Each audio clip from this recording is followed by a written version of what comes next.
Hey guys, this is the manicure that I would like to share with you today, inspired by the ocean. In this manicure, we're using a few different techniques. We're doing some sponging for the background colors, and we're doing some stamping as well. So let's get started. I painted one layer of this white color from Sinful Colors Professional called Snowy White. And one layer is enough to bring out the colors that we're sponging on top.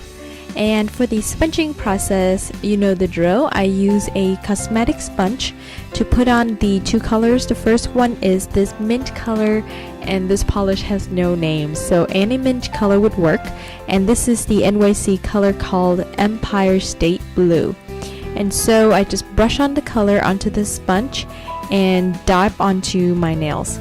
And I've done this twice through all of my nails to actually intensify the color, but you know that if you want the color to get a little darker, you should not keep sponging until it gets darker. You could just put the color down, let it dry, go through all the nails, and then come back and add the second layer. You will get a much better result that way. And by the way, I also have another manicure tutorial called Under the Sea, inspired by the Little Mermaid. So if you would like to check that out, I'll leave the link in the description box below for you. Another tip for the best sponging result here is that don't be afraid to use a new piece of sponge. You can just use a scissor, cut off the piece that we already used to actually prevent the sponge from deteriorating onto your nails. It will leave a very bumpy texture, and we don't want that. So when you're finished with the sponging part, we're going to use a glitter polish to blend everything out, and this polish is called Kaleidoscope from Wet n Wild, and it really helps smooth out the gradient, everything blend together beautifully, and I always love having a little bit of glitter on top. Also, it will give you a much smoother surface, preparing your nail for the stamping step that's coming up next. You want to allow all of your nails to dry completely before getting on to the next step, and you can use that time to clean out your cuticles.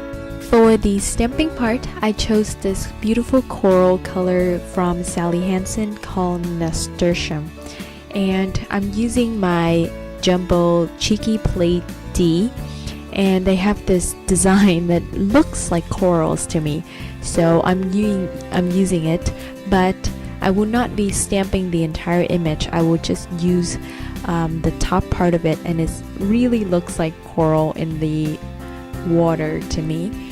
And this is what I just keep doing, stamping and picking up only a little part of the image and just arrange it randomly onto all of my nails. In some cases, like my thumb, I actually piece the stamp together. I would stamp it twice on one angle and then stamp it again on the other side. You see what I'm talking about here? If you'd like to learn more about this specific stamping plate, I actually have a video of my first impression where I showed all the images on this plate, so I'll also leave that in the description box for you. So that's it. We're finished with the design of the manicure. The last step is to always put on a top coat, and I'm using Out the Door here. I didn't like this top coat at first, but I'm growing to like it more and more every day, and it's been replacing Set Vis for me almost completely. So I probably will do a video comparing these two top coats for you guys, and that's it. Here is the complete manicure for you. I hope you like it. If you do, please give this video a thumb up. If you have any suggestion for me that you like to see me do a tutorial, please leave it in the comment below. Thank you so much for watching, and I will see you next time. Bye guys.